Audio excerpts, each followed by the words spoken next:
बिस्मिल्लाहिर्रहमानिर्रहीम। अस्सलाम वालेकुम नाजरीन, मैं हूं साकिब बशीर। नाजरीन, दुआ ज़हरा केस से मुतल्लिक बात करेंगे। एक और इंटरव्यू जो है दुआ ज़हरा का किया है, जो इससे कबल जो यूट्यूबर है उसने किया था। अब फिर दोबारा जो है वो दुआ ज़हरा का इंटरव्यू किया गया है। दुआ ज़हरा का इंटरव्यू बुनियादी तौर पर जो है वो इसी खातून जो है यूट्यूबर इसी को दिया जा रहा है।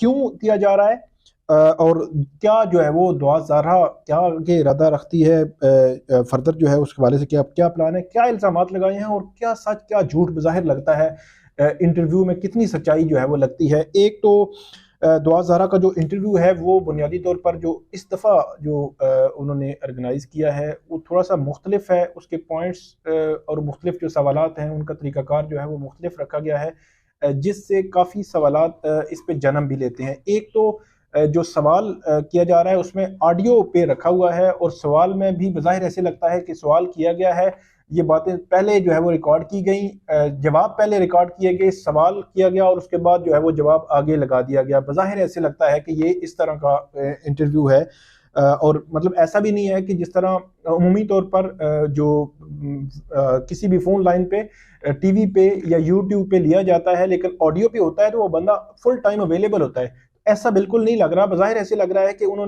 उनको कोई सवालात भेजे गए तो उन्होंने शायद हो सकता है वॉइस मैसेज के जरिए भेज दिए गए हों, तो ये सवालात करके उनके आगे जवाब लगा दिए गए हों। एक तो ये इस तरह का मामला है। उससे मतलब ये है कि लाइव इंटरव्यू में बहुत सारी चीज़ें, एक्सप्रेशन, फेस एक्सप्रेशन, बहुत सारी चीज़ें जो है वो क्लियर हो जाती हैं। एक तो ये मामला है। दूसरा, इसमें जो जो खातून है यूट्यूबर, उसने ये कहा है कि मैंने इदारों को सबूत दे दिए हैं। मेरा ये ख्याल है कि आप कोई भी यूट्यूबर हैं, कोई भी सहाफ़ी हैं, जर्नलिस्ट हैं, रिपोर्टर हैं, रिपोर्ट करना, फैक्ट्स रिपोर्ट करना तो आपका वो मामला होता है, लेकिन ये है कि इदारों को सबूत दे दिए हैं, सबूत नहीं दिए। मेरा ये नहीं ख्याल कि बतौर जर्नलिस्ट मैं ये समझता हूँ कि सबूत देने या ना देने, आपने फैक्चुअली आपकी बात इनकरेक्ट नहीं होनी चाहिए। कोई बंदा चैलेंज ना कर सके किसी कोर्ट में भी। बस ये जर्नलिस्टिक एथिक्स वैल्यूज हैं कि कोई इस किस्म की बात जो है आपकी ना, वो फिर एक रेड लाइंस होती हैं, उसके अंदर आपने रह के बात करनी होती है। तो ये वो कह रही हैं जी मैंने कुछ सबूत थे तो वो इदारों को मैंने दे दिए हैं। किन इदारों को दिए, नाम नहीं लिया, किस सिक्योरिटी इदारे को दिए हैं, FIA को दिए हैं, पुलिस को दिए हैं, दीगर एजेंसीज को दिए हैं, कोई पता नहीं है। उसके बाद उन्होंने ये भी कहा जी वो जो जामे शीरी की वो बोतल के हवाले से था वो भी मैंने क्लियर कर दिया है। और इसके अलावा ये डिनाइल किया है कि वो स्क्रिप्टेड नहीं था, अगरचे बहुत सारे सवालात उसमें जन्म लिए कि बहुत सारी चीज़ें उसमें थी जिन पे क्वेश्चन आया और कुछ क्वेश्चन जो है उसमें वैलिड भी थे। अब ये खातून जो है वो ये 17 साल वाली उम्र पे जो है वो अड़ी हुई है। मेरा ये ख्याल है कि सुप्रीम कोर्ट में ये मामला जा चुका है, ट्रायल कोर्ट में मौजूद है। सुप्रीम कोर्ट या तो ट्रायल कोर्ट को कहे या खुद इसमें बोर्ड कॉन्स्टिट्यूट करे, और जो उनके वालिदैन हैं उनके वो कहते हैं दस्तावेजी सबूत हमारे पास मौजूद है, बच्ची की उम्र 14.5 साल या 14 साल है, तो वो चीज़ क्लियर होनी चाहिए। ये फैक्चुअल डिस्प्यूट खत्म होना चाहिए। बाकी आप भूल जाए जो है वो उसमें अबडक्शन थी नहीं थी, बाकी चीज़ें जितनी भी हैं, एक ये फैक्चुअल डिस्प्यूट मेरे ख्याल में क्लियर हो जाए तो मामला सारा क्लियर हो जाएगा। सुप्रीम कोर्ट देखे या जो है वो ट्रायल कोर्ट इसको देखे।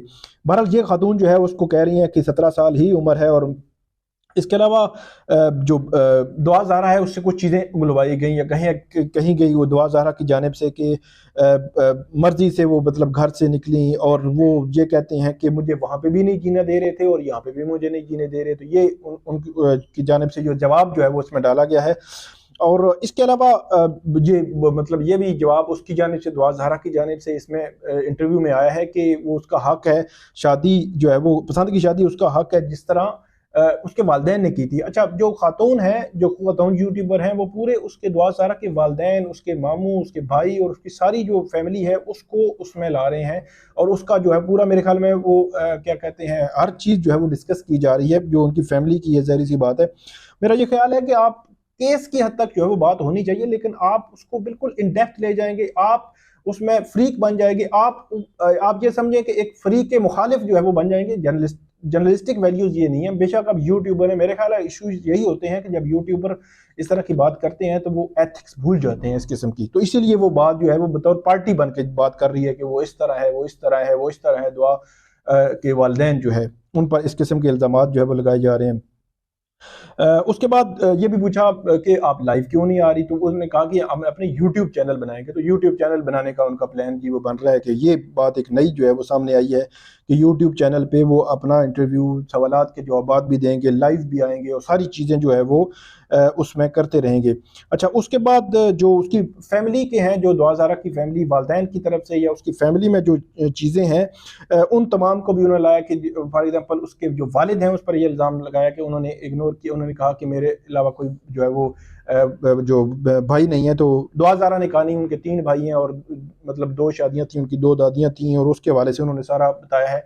बहरहाल ये भी मतलब मैं ये कहता हूं कि जो फैक्चुअल डिस्प्यूट है उसको हल होना चाहिए। अब ये दर इल्ज़ाम जो है वो मुनासिब नहीं है, और ये कोई यूट्यूबर इस तरह करे तो मेरे ख्याल में ज़्यादा मुनासिब नहीं है। बतौर रिपोर्टर, यूट्यूबर बुनियादी तौर पर जर्नलिस्टिक जो वैल्यूज़ हैं, एथिक्स हैं, उनको आपने नहीं बोलना चाहिए। और उसके बाद ये मतलब ये भी कहा गया कि वो कहते हैं कि जो गैंग वाला है जी, दबाव नहीं था, गैंग नहीं था, और ये सारी चीज़ें जो है दोबारा से जो है वो उसके करवाने की जो है वो कोशिश की गई है। और जो इसमें यूट्यूबर हैं उसने ये भी कहा है कि क्योंकि वो लाइव नहीं है, पहले वो उसके घर में थी, सवालात उठे थे कि उसको किस तरह तकिए पे बैठाया गया है, किस तरह सवालात बताए गए, किस तरह एडिटिंग की गई, किस तरह चीज़ें की गई। उन्होंने कहा अब मैं अपने घर हूँ, आप अपने घर हैं, अब खुल के आप जो है वो बात कर सकते हैं।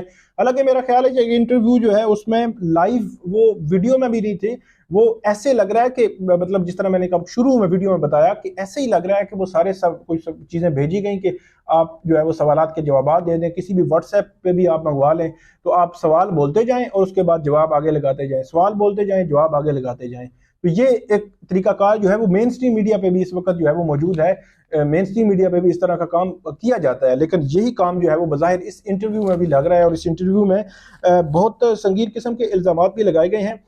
मेरा ये ख्याल है कि एक जो है वो इस इंटरव्यू में जो वालिदैन हैं उनको शायद जालिम जो है वो साबित करने की भी कोशिश की गई है। इस तरह का रवैया ठीक नहीं है। वालिद हो या वालदा हो, उनकी अपनी जो है वो औलाद के साथ एक अपना मोहब्बत का, प्यार का, उन्स का और एक सेंसिटिविटी होती है इस रिश्ते में, इस रिलेशन में खून का रिश्ता होता है। उन पे अब उनको जालिम साबित करना कि वो जो है वो हर खराबी उनमें है, हर खराबी की जड़ उन वही है। मेरा ये ख्याल है कि ना तो किसी यूट्यूबर को, ना जो है वो इवन मैं ये समझूंगा कि दुआ ज़हरा को ये जेब देता है। ठीक है, आप आगे आपको लीगल कवर अभी तक हासिल है, जब तक इस जो है वो फैक्चुअल डिस्प्यूट हल नहीं होते।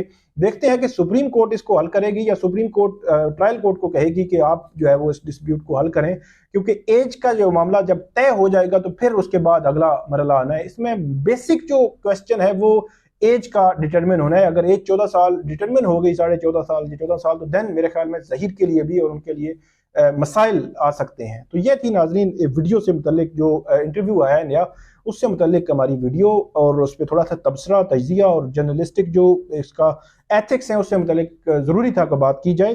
तो इससे हवाले से जो भी आइंदा अपडेट होगी वो भी आपके साथ शेयर करेंगे, और इस वीडियो पे आप फीडबैक जरूर दीजिएगा। बहुत शुक्रिया।